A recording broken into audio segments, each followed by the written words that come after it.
नमस्कार मित्रों, होली की कथा सुनने से अक्षत पुण्य की प्राप्ति होती है और संतान में चले प्रत्येक प्रकार के बाधा, प्रत्येक प्रकार के दुख दूर हो जाते हैं और संतान सुख की प्राप्ति होती है। ऐसा हमारे प्राचीन ग्रंथों में लिखा है। और जो भी व्यक्ति सच्चे मन से होली की कथा का श्रवण करते हैं, उनके सारे दुख, उनके सारे कष्ट भगवान जो है नरसिंह देव हरते हैं और भगवान विष्णु और माँ लक्ष्मी की कृपा प्राप्त होता है। भगवान माँ लक्ष्मी और विष्णु जी की कृपा प्राप्त होने के कारण व्यक्ति धनवान बनते हैं, सुख और ऐश्वर्य की प्राप्ति होती है। होली का त्यौहार अभी नहीं मित्रों, बल्कि भारतवर्ष में प्राचीन काल से ही मनाया जाता आ रहा है।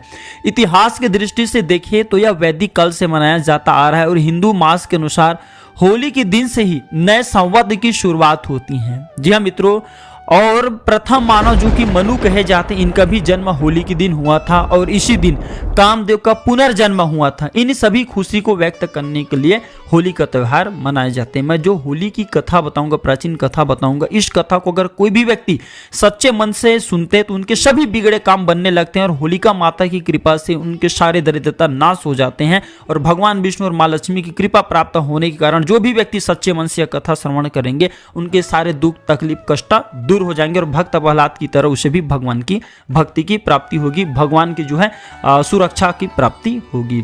तो मित्रों, ऐसा बताया जाता है प्राचीन समय में, जो होलिका की कथा बताऊंगा पौराणिक कथा के अनुसार ही बताऊंगा।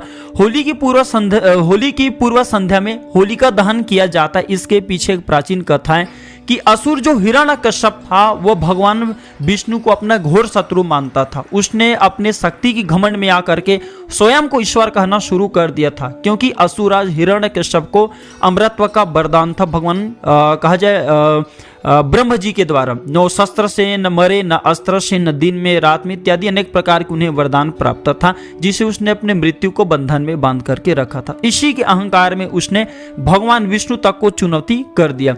उसने अपने राज्य में यज्ञ और आहुति बंद करवा दी और भगवान के भक्तों को सताना शुरू कर दिया। मित्रों, जो हिरण्यकश्यप का पुत्र भक्त प्रहलाद था, ये भगवान विष्णु जी के परम भक्त था और भक्त शिरोमणि, ये भी भगवान विष्णु जी के भक्त शिरोमणि कहे जाते हैं, भगवान विष्णु जी के परम भक्त हैं।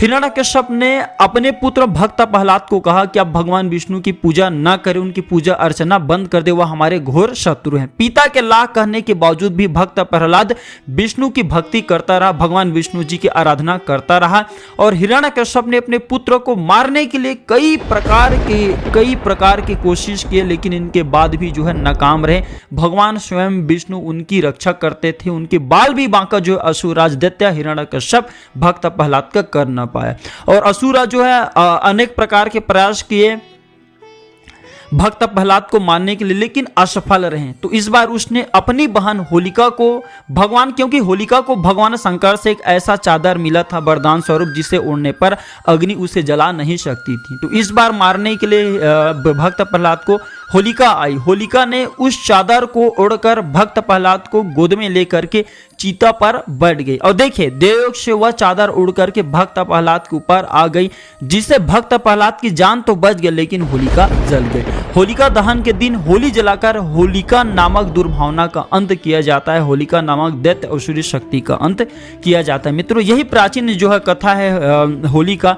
आशा करता हूँ कि यह कथा आप सभी दर्शकों को जरूर पसंद आया होगा, अच्छी लगे होगा यह कथा, तो इसे आगे जरूर शेयर करना और हाँ, कमेंट बॉक्स में जय भगवान नरसिंह भक्त प्रहलाद जरूर लिखना। वीडियो देखने के लिए धन्यवाद। नमस्कार।